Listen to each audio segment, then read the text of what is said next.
तो एप्पल ने WWDC 2025 में एक नया इंटरफेस डिजाइन दिखाया है, नाम दिया है लिक्विड ग्लास। हाँ, सुना है।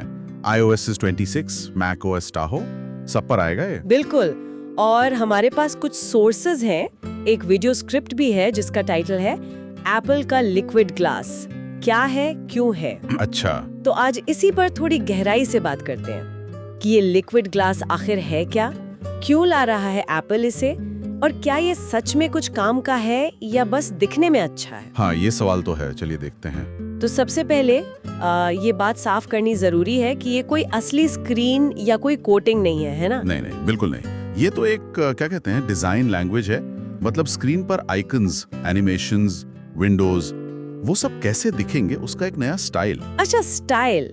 तो इसमें नया क्या है, मतलब क्या चीज इसे लिक्विड ग्लास बनाती है? इसमें देखिए कई चीजें हैं। एक तो वो हल्के पारदर्शी एलिमेंट्स, जैसे थोड़ा धुंधला सा कांच होता है ना, हाँ, फिर उस पे हल्की सी रोशनी की चमक, रिफ्लेक्शन टाइप का इफेक्ट, एनिमेशन बहुत स्मूथ है, जैसे पानी बह रहा हो। ओके, लिक्विड वाले एनिमेशन। हाँ, और फोकस वाली चीज पे ध्यान रहता है, बैकग्राउंड थोड़ा ब्लर हो जाता है खूबसूरती से।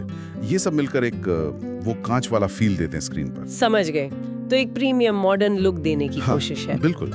पर देखिए, इंटरेस्टिंग बात यह है कि ये आइडिया एकदम नया भी नहीं है। अच्छा, कैसे? इसकी जड़ें अगर आप देखें तो काफी पीछे जाती हैं। याद है विंडोज विस्टा का एरो ग्लास 2006 के आसपास? हाँ, वो ट्रांसपेरेंट विंडोज याद है। बिल्कुल। और मैकओएस में भी वो फ्रॉस्टेड ग्लास वाले इफेक्ट्स तो इस्तेमाल होते ही रहे। हाँ, ये बात तो है। लेकिन फिर आपको याद होगा 2013 में iOS 7 के साथ एप्पल एकदम फ्लैट डिजाइन पे चला गया था, मिनिमल सा। हाँ, वो तो बड़ा चेंज था। तो अब इतने साल बाद वापस इस ग्लास जैसे इफेक्ट पर आना, ये अपने आप में एक बात है। लेकिन इस बार वो सिर्फ पुरानी चीज वापस नहीं ला रहे। तो क्या अलग है इस बार? इस बार वो AI और मशीन लर्निंग का इस्तेमाल कर रहे हैं। इससे इंटरफेस ज्यादा डायनामिक और कॉन्टेक्स्ट अवेयर बन जाता है। डायनामिक और कॉन्टेक्स्ट अवेयर। थोड़ा आसान शब्दों में समझाएंगे? ये सुनने में भारी शब्द लगते हैं। हाँ, देखिए, मतलब यह है कि इंटरफेस अब सिर्फ एक जैसा नहीं रहेगा। वो समझ पाएगा कि आप क्या कर रहे हैं, कौन सा ऐप खुला है, शायद टाइम क्या है, और उसके हिसाब से थोड़ा बदल सकेगा। अच्छा, जैसे एनिमेशन की स्पीड बदल सकती है, या ब्लर कितना गहरा होगा वो एडजस्ट हो सकता है, ताकि जरूरी चीजें साफ दिखें। AI शायद इन इफेक्ट्स को रियल टाइम में बहुत स्मूथ चलाने में मदद कर रहा है, बिना लैग के। ओके, तो ये सिर्फ सुंदर नहीं, थोड़ा स्मार्ट भी है। हाँ, कोशिश यही है। पर सवाल ये है कि एप्पल इसे इतना प्रमोट क्यों कर रहा है? क्या वजह है इसके पीछे? देखिए, कई कारण हो सकते हैं। एक तो साफ है, ये एप्पल की टेक्निकल पावर का शोकेस है। मतलब ये दिखाना कि देखो, हमारे चिप्स, हमारे प्रोसेसर्स, वो इतने पावरफुल हैं कि ऐसे भारी ग्राफिक्स वाले इफेक्ट्स भी मक्खन की तरह चला सकते हैं, बिना अटके। अच्छा, हार्डवेयर की ताकत दिखाना, ठीक है। हाँ, और दूसरा, ये उनके पूरे इकोसिस्टम को एक सूत्र में पिरोने जैसा है। वो चाहते हैं कि आईफोन हो, आईपैड हो, मैक हो या विजन प्रो, सब पर एक जैसा फील आए, एक मॉडर्न फ्यूचरिस्टिक फील। ये बात भी है, कंसिस्टेंसी। बिल्कुल, एक यूनिफाइड एक्सपीरियंस। ठीक है, तो एप्पल के पॉइंट ऑफ व्यू से समझ आता है पावर दिखाना, इकोसिस्टम को जोड़ना, लेकिन हम जैसे आम यूजर्स के लिए क्या? मतलब जो लोग दिन भर व्हाट्सएप चलाते हैं, यूट्यूब देखते हैं, क्या उन्हें इससे कोई खास फर्क पड़ेगा, या बस लगेगा कि हाँ, दिखने में अच्छा है?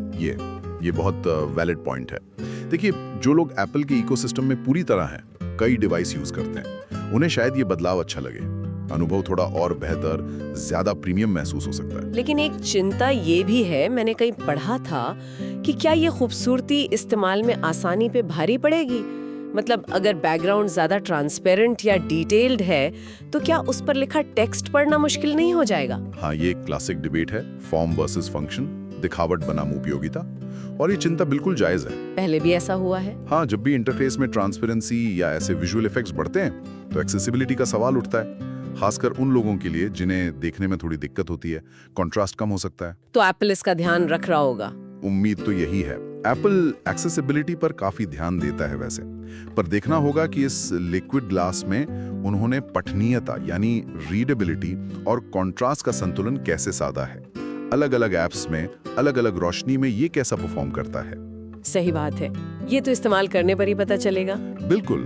तो अगर हम सारी बात को समेटें तो लिक्विड ग्लास शायद कोई बहुत बड़ी क्रांति ना हो, लेकिन ये दिखाता है कि एप्पल इंटरफेस डिजाइन में आगे रहना चाहता है, एक प्रीमियम फील देना चाहता है। हाँ, एक तरह से ये विजुअल पॉलिश है जो शायद हर स्वाइप और क्लिक में महसूस हो।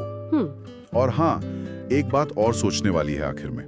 बताइए। अगर ये इंटरफेस वाकई एआई की मदद से डायनामिक और कंटेक्स्ट अवेयर बनता है, जैसा एप्पल कह रहा है, तो ये भविष्य में हमारे एप्स और जानकारी के साथ इंटरैक्ट करने के तरीके को कैसे बदल सकता है? मतलब? क्या ये हमारी जरूरतें पहले से समझकर इंटरैक्शन को और आसान और ज्यादा पर्सनलाइज बना पाएगा? क्या वो खुद ही एडजस्ट हो जाएगा हमारी आदतों के हिसाब से? ये देखना वो वाकई दिलचस्प होगा, सिर्फ दिखने से आगे की बात। हाँ, ये एक इंटरेस्टिंग एंगल है, विजुअल अपील से आगे बढ़कर फंक्शनल इंटेलिजेंस की तरफ। बिल्कुल, तो इंतजार रहेगा इसे असलियत में देखने का।